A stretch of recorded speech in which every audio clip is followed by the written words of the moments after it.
In 1911, the affluent writer Edith Wharton published what would come to be one of her most widely known works, the book Ethan Frome. The book tells the story of a man named Ethan and the many dilemmas he faces during a winter in his poor and bleak New England town. The book explores many themes such as poverty, adaptation, confinement, domesticity, fate, internal-external conflict, and most importantly, social and moral constraints. One of the main plots of the book, however, is Ethan's relationship, or lack thereof, with his sickly and cold-hearted wife Zena, and his relationship with her vibrant cousin Maddie. Ethan's affection for Maddie steadily grows as he comes to yearn for a better life with her away from his isolated and confining town and home life. In the end, the feelings of both him and Maddie are put to the test.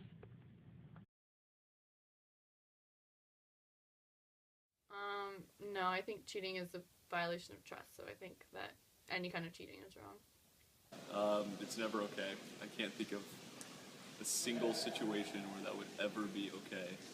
You're in a relationship with somebody already, you've built a lot of trust, you have moral obligations to be honest with each other, and I can't think of any situation where that would be alright. I mean, we would owe it to the relationship to be.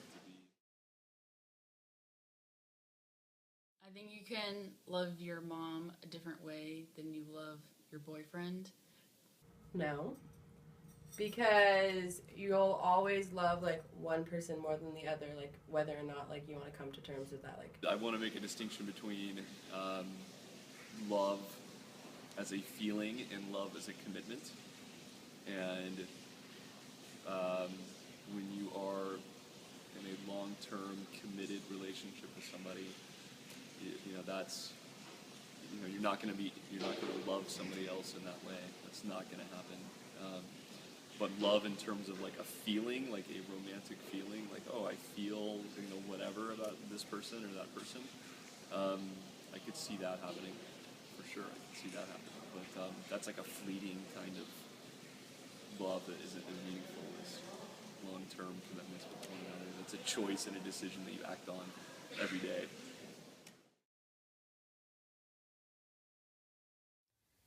Yeah, I think you can fall out of love with someone. People change, and like situations change, so I think you definitely can fall out of love with someone. yes, because they can do something like so, like cheating. They can do something so hurtful to you that all the feelings of love can just go away. As in, it feels a certain way. Certainly, feelings are going to come and go. There's lots of times I know with people and in my own life where you're like, I don't feel like I love this person right now at all. But those, you can't base a relationship on that because they just fluctuate so much. It's got to be, I'm committing to you, and so that means I'm going to love you all the time, every day. No matter if I feel like it or not, I'm going to do it anyway. So yeah, you can fall, out of love or whatever, but then you can fall back in love. I just don't think it's something to base much of a relationship on. So, say it's even. I mean, you certainly have a feeling, but feelings come and go. They're not permanent. They're not long term. I think real meaningful love is just I'm committed to this person and I'm choosing to act out in concrete actions with this other person every single day, all the time, and it's much more about doing than it is about feeling. And that's a decision that you make. Maybe it started because you felt a certain way about somebody, but I think feelings are secondary to doing. And if you act, even if you're with a relationship with somebody for a long time, and the feelings aren't there so much, that isn't it's not an excuse or a reason to, in the relationship, especially if you're married or something like that. The solution is just do more. So, love tells me to do certain things for my wife. I'm going to help her in certain ways, and I'm going to do things for her. And the more things I do for her, then the more I'm going to feel the way that people kind of describe love to be feeling. So I think doing is the biggest thing, acting. emotion and feeling are really similar. I think an emotion is more defined, like within society, like people know what it means to feel angry, but a feeling is more on a continuum. It's more undefined, I guess. So,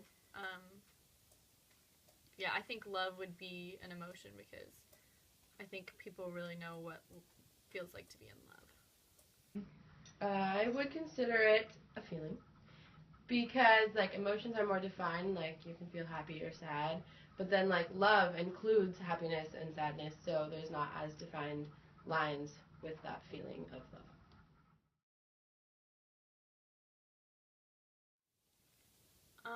I think love is really hard to define. I think it's different for everybody. In every relationship, it's definitely different. So Love is a very strong like feeling of devotion for someone or for something, or like a mutual trust between like two people. Doing things to help the person that you're in love with thrive. So that doesn't mean that I make you feel good all the time, or it doesn't mean, it could mean that, but it really means I'm going to do things that help you just flourish. These questions define this novel as a whole and the themes that come along with it. As Ethan is in a tough situation, it is up to the reader to decide whether his actions can be justified.